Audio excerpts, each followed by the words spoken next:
दोस्तों नमस्कार। संविधान और हमारी संवेदना पर यादगार, ऐतिहासिक और अभूतपूर्व टिप्पणी के तौर पर मैं 2024 का इलेक्शन देखता हूं, जो आज शाम अब बस संपन्न होने वाला है अपने 7वें चरण के अंत के साथ साथ। तो वहीं दूसरी ओर मैं युवा वर्ग में क्रॉस कास्ट लाइंस जो बेरोज़गारी है और अपने भविष्य के प्रति जो चिंता है, वो भी मैं साफ साफ इस पूरे इलेक्शंस में देख रहा हूँ। तो वहीं महंगाई के इशू में जो शहरी मतदाता है, खासकर मध्य वर्ग और जो उनकी महिलाएं हैं, उस महंगाई से जो नाराज़गी थी कहीं ना कहीं प्रेजेंट सरकार से, तो वो भी कम वोटिंग का कारण बनी।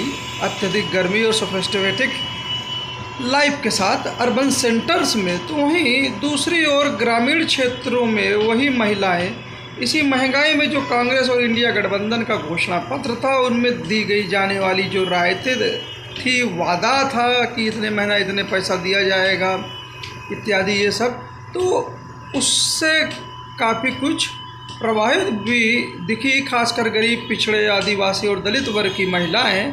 और रूरल बेल्टों में क्या ये अधिक मतदान प्रतिशत का कारण बना, ये तो आगे के डाटा बताएंगे। दूसरी ओर किसानों का आंदोलन हो या मज़दूरों की समस्याएं, ये सब भी उभर के आई। और सिविल सोसाइटी जो कुछ सफोकेशन फील कर रहा था कि किसी न किसी तरह से अपने डेमोक्रेटिक जो राइट्स इत्यादि की उसमें, तो उसको भी उन्होंने एग्जर्ट किया। ये किसी भी सत्ता के साथ या टिप्पणी के तौर पे आप देख सकते हैं, जो 10 साल तक लगातार रह लेती है। तो ये सब फैक्टर विपक्ष की ओर मुझे जाते दिखे। जहाँ तक नैरेटिव की बात है, तो 2014 और 2019 में जहाँ मोदी जी और उनकी टीम एक कॉमन थीम नैरेटिव, जैसे 14 में खासकर डेवलपमेंट इत्यादि पे अधिक थे, तो अपने कार्यों पे थे, लगातार उस पे थे और नई सोच, नई ऊर्जा के साथ थे। तो 19 में वहीं जो पुलवामा, बालाकोट और राष्ट्रवाद का मुद्दा, ये दो नैरेटिव बने, थीम पे चले। तो वहीं यहाँ पर नैरेटिव जो सेट हुआ, वो कहीं न कहीं विपक्ष ने सेट किया और मोदी जी यहाँ पे ट्रैक अपना बार बार बदलते रहे। तो इन स्थितियों में जहाँ मैं देखता हूँ, ये तो आम बातें हैं जो हर समय टिप्पणी पे हैं, कुछ राज की बातें भी आपको मैं बता देता। अब आप ये पूछेंगे कि आपको कैसे पता? अरे गेस समझ लीजिए। जिस हिसाब से विपक्ष के नेता एक दूसरे का मंच साझा कर रहे थे और फेज़ वाइज, और उनमें जिस तरह से साल भर उठक पटक हुई, और लेकिन इलेक्शन के समय वो पूरे कोऑर्डिनेशन में रैलियाँ इत्यादि सब कुछ करते रहे। चाहे उत्तर प्रदेश में अखिलेश यादव और राहुल गांधी जी की शानदार केमिस्ट्री हो, या महाराष्ट्र में आप महाविकास आघाड़ी का जादू देखिए, शरद पवार जी की कल्पना देखिए, और जिस हिसाब से सीट शेयरिंग हो, जिस हिसाब से उन लोगों ने इलेक्शन लड़ा, बिहार में तेजस्वी यादव या सोरेन साहब हो, दीदी की बात छोड़ दीजिए, वो स्ट्रेटजी के तहत वोट कहीं बीजेपी में ना चला जाए, तो सब लोग अलग लड़ रहे थे। तो यही स्थिति पंजाब में आम आदमी पार्टी और कांग्रेस के मध्य रही, और केरल में भी ऐसी स्थिति देखने को मिली। तो ये जो पूरा कोऑर्डिनेशन दिखा, ये ऐसे नहीं हो जाता। एक्चुअली में ये पूरा कोऑर्डिनेशन जो था इंडिया गठबंधन का, इसके पीछे कहीं ना कहीं एक कोऑर्डिनेशन कमेटी या एक कह सकते हैं कोऑर्डिनेशन सेल रही होगी, उनके स्ट्रेटजिस्ट के साथ सीक्रेट सेल रही होगी। जी हाँ, और जिसके कारण ये पूरा कैंपेन, पूरे मैनिफेस्टो और रैलियों इत्यादि में सब कुछ आता हुआ, और जिस हिसाब से सब कुछ सेंट्रलाइजेशन दिखा, और जिस हिसाब से कांग्रेस ने सेंट्रलाइज्ड वे में राहुल गांधी के नेतृत्व में जो स्टेट इलेक्शंस में हार से सबक लेते हुए सब कुछ अपने हाथों में ले लिया, और सीनियर लीडर्स भी उसी फोल्ड में साथ साथ वर्क बैकड्रॉप में करते रहे, खासकर अशोक गहलोत साहब, भूपेश बघेल साहब, उधर DK शिव कुमार जी और तेलंगाना के CM और भी दूसरे जो सीनियर लीडर्स हैं। तो जितना मीडिया के सामने दिख रहा था कि कोई संगठन नहीं है, कोई एक सुर नहीं है इलेक्शन के पहले इत्यादि, और सब कुछ, और एकाएक इलेक्शन के समय वो सब कुछ कोऑर्डिनेटेड वे में सब कुछ चलने लगा।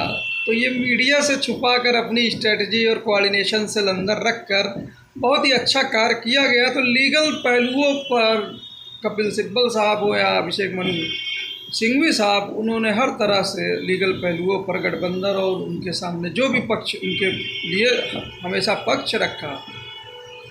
अब यहाँ पे ये सब बातें हो गई और यही वजह है ये सब जो कोऑर्डिनेशन जो दिखा। तो दूसरी ओर 10 साल की सत्ता की थकान और जो चीज़ें नहीं पूरी हो पाई, जो उम्मीदें राम मंदिर के उद्घाटन इत्यादि जो यूफोरिया था वो जो इतना दिखा नहीं, और स्वयं जो परिस्थितियां महंगाई, बेरोजगारी, आर्थिक असमानता जो ज़्यादातर विशेषज्ञ लोकल इशू कहते थे, एक्चुअली में ये हिस्ट्री में पहली बार जिस हिसाब से राहुल गांधी और उनकी टीम ने क्लास और कास्ट को एक तरह से एक कर दिया और ज़्यादातर गरीब, मेहनतगार, मजदूर, किसान इत्यादि और गरीब जनरल इत्यादि को और सबको पिछड़ी क्लास, आदिवासी, दलित इत्यादि से जो ज़्यादातर लोग में सबको एक साथ जो बांध दिया, क्लास, जी हाँ, और कास्ट, वो ज़्यादातर जो वर्ग है, डिसएडवांटेज ग्रुप, जब एक साथ क्लम्प हो गए हिस्टोरिकल वे में, तो ये जो पूरे मुद्दे हैं ना, महंगाई, बेरोजगारी, आर्थिक असमानता के, ये पूरे के पूरे नेशनल लेवल पे प्ले करने लगे, ये लोकल नहीं रह गए। असल में अगर आप लोकल मुद्दे की स्पेसिफिक बात करेंगे, स्पेसिफिक लोकल मुद्दों की बात करेंगे, तो ज़्यादा नहीं, इलाहाबाद मंडल की सीटों पे आप देख लीजिए, मतदान प्रतिशत देख लीजिए, खासकर शहर दक्षिणी में जो 40 के करीब रहा, जहाँ तक मेरी याददाश्त है। उत्तरी में तो और भी कम रहा, 25वीं में थोड़ा सा ही। तो शहरी जगहों पर कुछ खास लोकल मुद्दे थे जिसकी भारी नाराज़गी कहीं ना कहीं कम वोटिंग जो बीजेपी का गढ़ होता है, कम वोटिंग के कारण उसका खामियाजा बीजेपी को भुगतना पड़ सकता है। और दूसरी तरफ इन कम वोटिंग में जो भी वोट निकले हैं वो इंडिया गठबंधन और उनके अलायंस के निकले हैं। तो वहीं ग्रामीण क्षेत्रों में ही अगर देख लीजिए, मेजा, करछना इत्यादि की बात करिए, फुल की ग्रामीण एरिया में बात कर लीजिए, इधर 12 में बात करिए, कुराव में, तो मतदान प्रतिशत कहीं अधिक 55-56% रहा। तो आप समझ सकते हैं कि इस पूरे मंडल पे, चाहे कौशाम्बी की भी सीट ले लीजिए, प्रतापगढ़ की भी सीट लीजिए, और 2 सीट खुद फूलपुर और यहाँ अब प्रयागराज, इलाहाबाद की ले लीजिए, तो चारों में कहीं ना कहीं उम्मीद है कि इंडिया गठबंधन जो है बहुत आसानी से सीट निकाल ले जाएगा। मैं इस बात को कहने से साफ साफ पहले बता देता हूँ, भाई मैं कांग्रेस का सपोर्टर हूँ, न्यूट्रल टिप्पणी नहीं कर रहा हूँ, इसलिए आप बीजेपी के कार्यकर्ता और उनके कैंडिडेट थोड़ा भी हतोत्साहित ना हो, क्या पता उनकी भी जीत हो सकती है, और उनको भी इस बाबत मैं बधाई देता हूँ। अब सबसे अहम बात ये होती है, जो राहुल गांधी जी का जो कॉन्फिडेंस है कि इतनी मेहनत हुई, सब कुछ हुआ, तो अब वोट्स के, और जो अखिलेश यादव जी भी बार बार बोल रहे हैं कि जो काउंटिंग है, काउंटिंग में चुनाव आयोग का पूरा सहयोग करिए। सहयोग मतलब उनकी प्रक्रिया पूरी नियम के अनुसार, कानून के अनुसार, विधि के अनुसार सब कुछ एकदम सही हो, अधिकारियों की पूरी सब लोग मदद करिए। और इस संबंध में जो कपिल सिब्बल साहब ने जो वीडियो जो सोशल मीडिया पे लॉन्च किया है, वो एक बेंचमार्क के तरह कार्य कर सकता है। ये तो एक चीज़, ये चीज़ें आप लोगों को समझ में आई। और भी जहाँ तक बातें हैं, थोड़ा सा बात इलेक्शन कैंपेन थोड़ा सा कुछ हीटेड में अवस्था में चला जाता है, लेकिन एक सीमा से जब ऊपर जाता है तो और ज़्यादा पोलराइजिंग और डिवीजिव उसमें जाता है, तो उसका खामियाजा भुगतना पड़ जाता है। वो सीमा के अंदर ही वो चीज़ें अच्छी लगती हैं। तो ये एक सबक है। और 2 इम्पॉर्टेंट चीज़ें जो खासकर एक अपने परम मित्र के तरफ काफ़ी याद, नाम लेना ठीक नहीं है अब, तो उनके विषय में जो जिक्र हो गया कि इनके विषय में नहीं बोलते हैं, तो क्या जो नई सरकार है उससे अच्छे संबंध के विषय में साहब सोच रहे हैं? या दूसरा जो है कि एक बोल दिया गया कि स्वयं अब हमको ज़रूरत नहीं है फला एक सांस्कृतिक संगठन की, अब हम सक्षम है, उस समय उतने सक्षम नहीं थे।